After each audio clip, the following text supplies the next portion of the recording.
Hey guys, so today I am going to freak out a little bit with you guys because my favorite band, I'm not wearing my favorite band shirt, my favorite band, Paramore, their new album came out today. Today is May 12th, and I was up until 2 a.m. this morning and I wanted to listen to the album. And it's not a 2-hour album, this is like a half-hour album, I think. I stayed up once 12 o'clock hit. I immediately went to Spotify and I listened to After Laughter, which is their fifth album that they have out right now, and oh my god, guys, the lyrics are so real.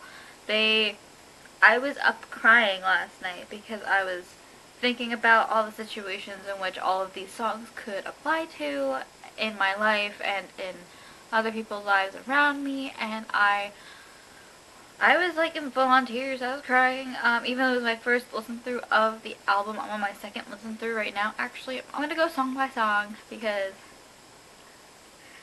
it's Paramore, and I mean any song that they write, I'm definitely going to throw my money at and be like, hey, like I love this band. So yeah. Starts off with Hard Times, which was their first single off of this album. And I immediately fell in love with it because it's Paramore. Like, what are you gonna, like, how are you not gonna like it? And a lot of people, I was seeing a lot of reviews of the song, and like a lot of people thought it was a bit weird for Paramore because it's more of an 80s type song, or like a 70s, 80s type song. I mean, this whole album is 70s or 80s, and I mean, I don't mind because as long as I'm getting some sort of something from my favorite band, whether it be a single or an album or even a tour, I'm ecstatic that they are actually making something new with all of the stuff they went through. I thought Hard Times was really upbeat, happy song, or upbeat, happy song in the sense of the sound, whereas if you listen to the lyrics, it's literally like depression hitting in and like wanting to have a hole in the ground because you don't want to be around people anymore and blah blah blah blah. It's like if you're going through all these hard times. So then we go on to Rose Colored Boy, and that is, I feel like, one of the songs about Jeremy. Now, if you don't know, Jeremy Davis, he left the band last year or a year and a half ago because of indifferences with the band, and a lot of drama happened basically, and he left. And I feel like Rose Colored Boy is one of the songs that is like not directed at him, but it's about their feelings about what happened and how everything went about and how it went down. And I don't know if anybody else feels that way. If you give Rose Colored Boy a listen, then I don't know.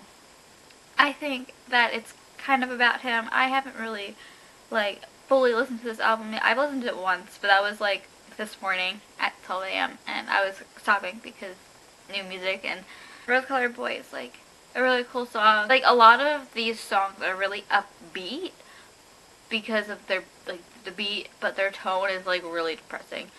But it's like ironic in a way because you want so bad to have an upbeat, happy sound, but you want to have your lyrics make a difference. Then the next song is Told You So, which is their second single that they released, and I love it. It always gets stuck in my head because I've been listening to it for a while, and I'm just like, Forgiveness is one of those songs where it's like a slower song, and basically it's saying, if you want forgiveness, I'm not ready to give it to you yet.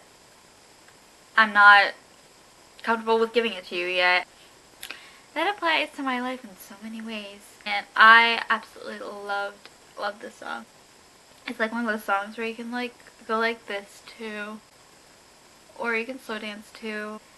It's one of those songs you can cry to. It was one of the first songs actually that I started crying to last night or this morning before I went to bed, and I was like at a loss for words at what it could be because, side note, my dad asked me this morning when he came back because he had a meeting, and he was like, hey, how's the new Paramore album? And I was like, it's real. And it is real because the lyrics are raw. It's like raw emotion basically coming at you from Hayley Williams' mouth. It's like she was speaking it to you instead of actually like singing it to you. And it's one of those songs that I feel like could apply to Jeremy as well. I don't want to start beef here, so I'm not gonna say anything more about the Jeremy thing because I know it's a touchy subject with everyone.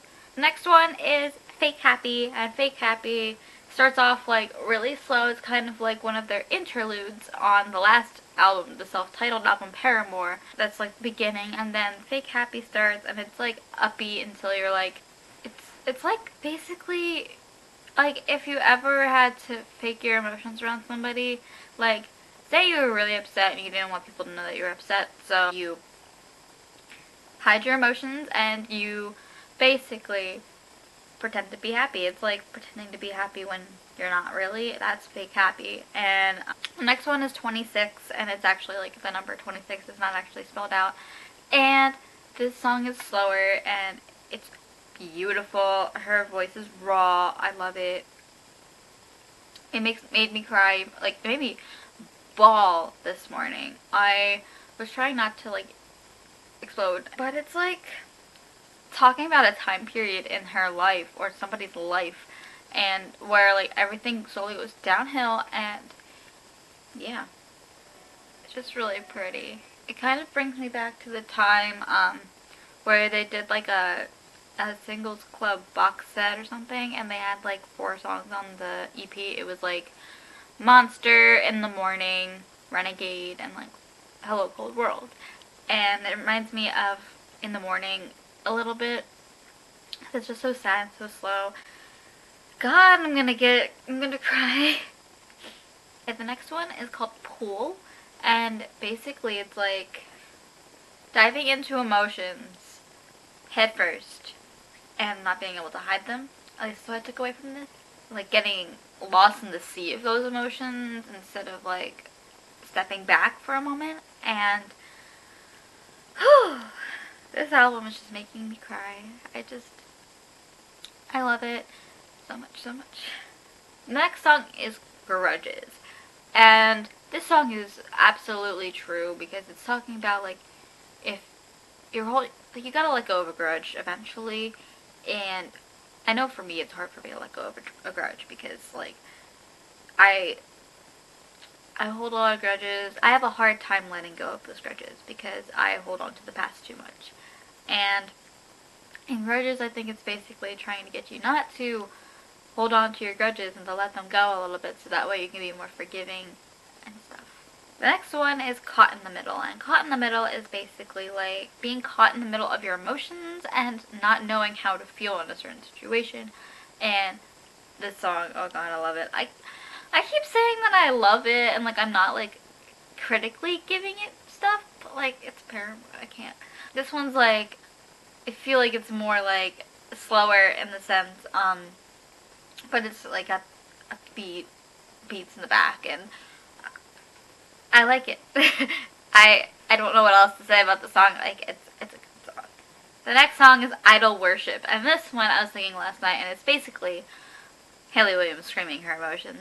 Like it's literally her yelling instead of singing, and I love it because it's so raw and emotional, and I'm dying because she is basically singing and yelling all of her emotions all at once, and I absolutely adore that she's doing this because not a lot of artists do this these days, and she is doing this for her. And basically it's like it's basically about not caring that you're gonna let somebody down. Like, you know, like a lot of people have that thought where like, oh, like if I do this I'm gonna let someone down, blah blah blah blah.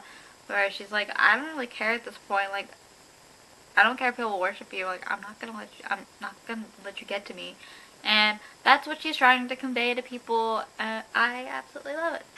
We get on to No Friends, and this one I don't really know how to feel about. Like, I like the beat. So No Friend is basically like, it sounds like a lot of backtrack, but then it sounds like somebody's speaking into like a speaker or like a walkie-talkie and like yelling their feelings. and I had a hard time trying to figure out what the person was saying because a lot of the backtrack was like going over it, which I think was it was intentional. Like, if they didn't intend it for that to happen, then why would they do this? I think it's Taylor or Zach yelling or doing this over the backtrack, and I love Taylor York so much. Taylor York is I love him. He is the guitarist, and he's one of the sole like survivors or remaining original Paramore people that didn't leave. Okay, and the last song on this album is called Tell Me How, and Tell Me How basically is like this. It's like asking someone who is basically telling you to let go of something, like, how are you supposed to let go? How am I supposed to let go of something when in reality I take a while to process things and let it go. No pun intended. This song gives me so many vibes. It gives me vibes like from the self-titled album. It kind of gives me like Future vibes, like the song Future, which is the last song on the album, or on the original album, not like the deluxe. And it gives me so much emotion. Because it's so slow and it's like so meaningful that I'm like dying because of it. I love Paramore, guys. I don't know if you can tell. I have a Paramore poster over there. But overall, I love this album. I'm on my second listen through, as I said. I absolutely love this sound. I love everything. Like, even though it's got like an upbeat sound to it, the lyrics have so much meaning and they're so real that you can't help not to explode because they're beautiful and wonderful and crazy. And I think this is one of my favorites, honestly, right now. It's one of my favorites, and I don't care what other people say. This is a good album. This is their comeback album from all of the, excuse language I'm about to use, all of the bullshit that they went through. Despite getting back their old drummer, Zach, I think they did an amazing job with this album, and you can definitely hear that they were definitely going for a change. And I think that the change was amazing. I think that even though it doesn't sound like their old stuff, I'm still going to accept it as a Paramore fan because I'm a true fan of this band. I've been following it since 6th grade. I don't know if I've told you guys that before. It's been, let's see, almost 9 years in September, November. So I'm so proud of this band for what they've put up throughout this whole entire year and a half. And it's a miracle, no pun intended, that they put out something in the first place, because Haley was going through a really rough time. She almost didn't want to come back. And yes, that would have broke my heart that they weren't making music anymore, but at least she would have been somewhat happy with her decision. Or maybe like in a few years they come back. Like, I don't really care. As long as she's okay. That's all that matters. And I'm getting like really sentimental and emotional during this video. This is my talk / review of the new Paramore album, After Laughter. And yeah, my name's Olivia, you're on Bookish Bird Kids Science channel, and I hope to see you soon in another video. Bye!